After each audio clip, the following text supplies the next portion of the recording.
If you like this video, click like. If you want to continue to follow our adventure, hit subscribe.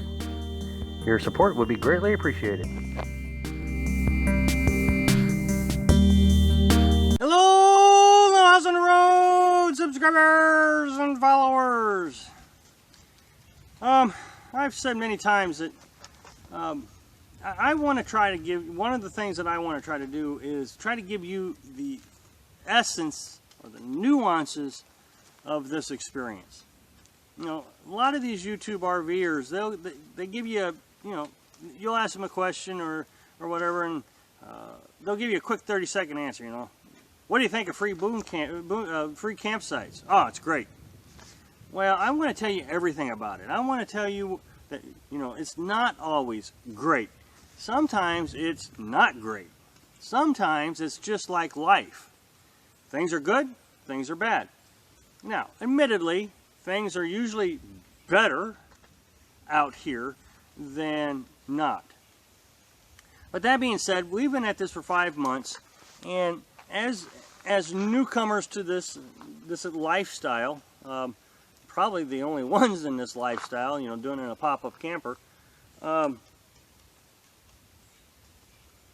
we're going through a lot of new emotions and a lot of new experiences that we have to learn how to process. Something that we noticed, you know, I don't think Carolyn was, but I was in such a hurry to get to Virginia because it was such a beautiful state that I was kind of pushing and pushing and pushing. Let's just move on. Let's move on. Let's move on. So instead of trying to maximize the amount of time that we could stay in an area, I was trying to say, okay, we've spent our 2 weeks. Let's move it to this state. So, you know, we made it to Mississippi, and we spent a month there, you know, which was a pretty good stay. You know, 2 weeks at one campsite, 2 weeks at another campsite. Recognizing that we also have to try to follow the weather. So, you know, we did have to kind of start moving north. But that being said, once we got out of Mississippi and we got to Kentucky, we were just moving.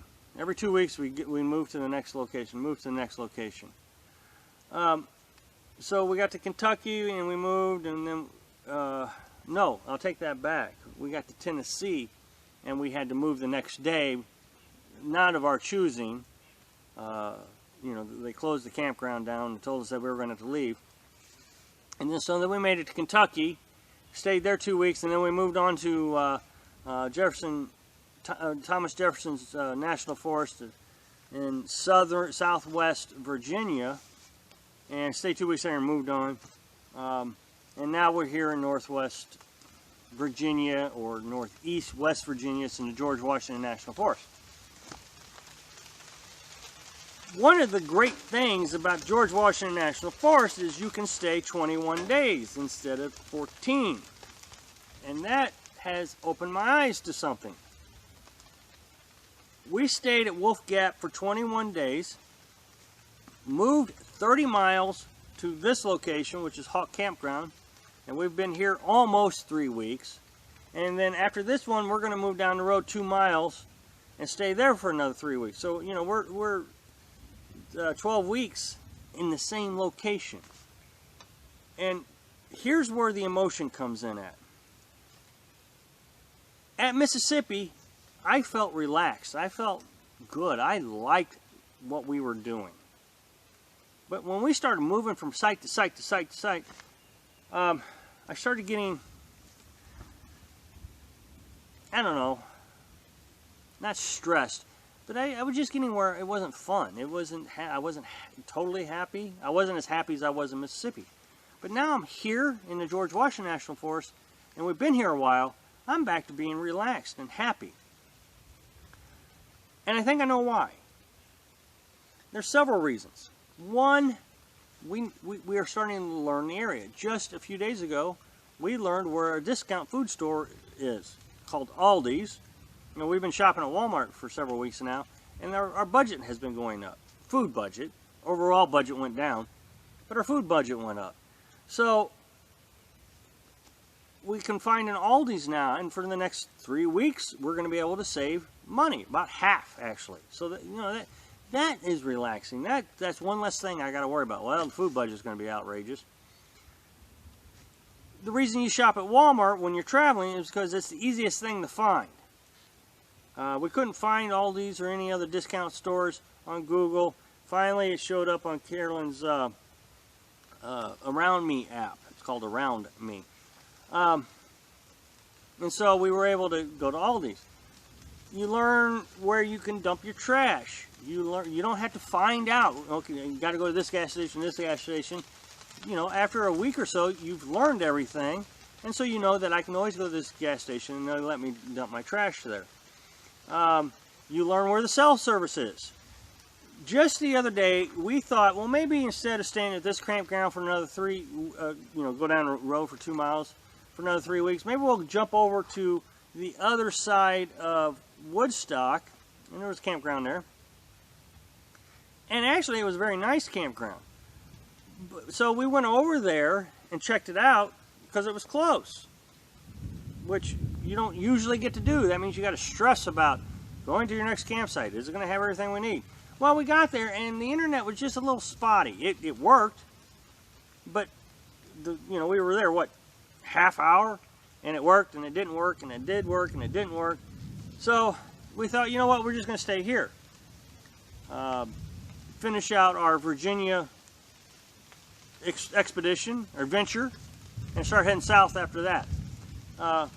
Which is really nice that we were able to discover that, because if we'd have had to drive, all day to get to it, we'd have been forced to stay there with the spotty internet. Again, causing a little bit of stress.